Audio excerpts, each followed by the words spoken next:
Pecans are a great nut, native to Oklahoma and so good to eat.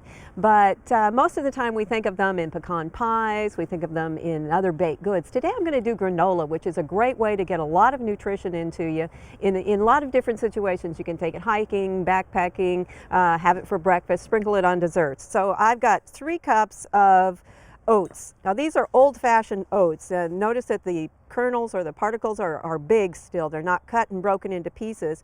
With quick oats, what happens is they simply cut those pieces in smaller, but for this kind of thing, the old-fashioned oats work much better. So we've got 3 cups of those, and I've got a cup of pecan halves. You could use pieces, you could use chopped, whatever you happen to like in here. I wanted them big because I wanted to be able to see them real well. Simply going to stir those together just a tad because we're going to come back and stir that together more in a minute. Now to that we're going to add some sweetening ingredients and some savory things to it.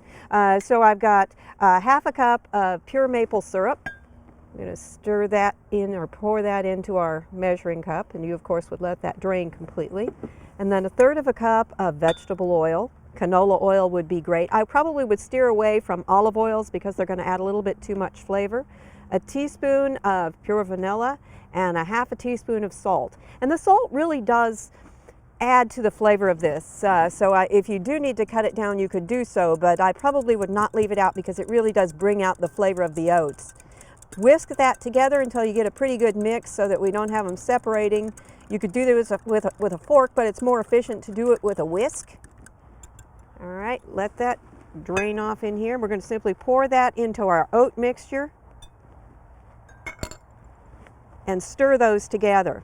Now while you're doing this, you want to have the oven preheated to 300 degrees because this is so fast you don't want to have to wait on the oven to preheat for you. So go ahead and start getting the oven preheated while you're mixing together. It's only 300 degrees because we don't want them to roast. We're going to basically be toasting everything here. Mix it together really well so that all the pieces are coated.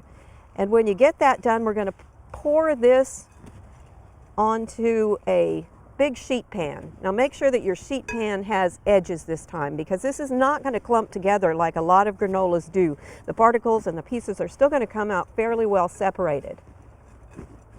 Now with the oats in here that are a whole grain and the pecans, which add a lot of nutrition on their own with vitamin E and plant sterols and flavor, this is a really nutritious dish, but it's also sort of, I think you could say, nutrient dense. It's got a lot of calories in a small amount as opposed to a bowl of oat cereal that you might have that's ready to eat. This one's going to have a lot more calories, so you're going to have a smaller portion. But the nice thing about this is that it goes on yogurt so that you can just add a small amount of nutrition, a small amount, and get a lot for it. There you go. Spread that out. You're going to want to spread it out all the way pretty much and put it at 350 degrees for 50 minutes, stirring it about every 15 minutes at first and then maybe every 10 minutes for the last 20. So that's going to go in the oven, and when it comes out you have this. Now notice how the nuts have gotten nice and dark. You're going to want to let this cool completely at that stage. And then we're going to add some dried fruit. Now you can add whatever dried fruit you have. I'm adding some golden raisins and some dried cranberries. But if you've dried blueberries or strawberries during the summer, those are great additions to this recipe as well.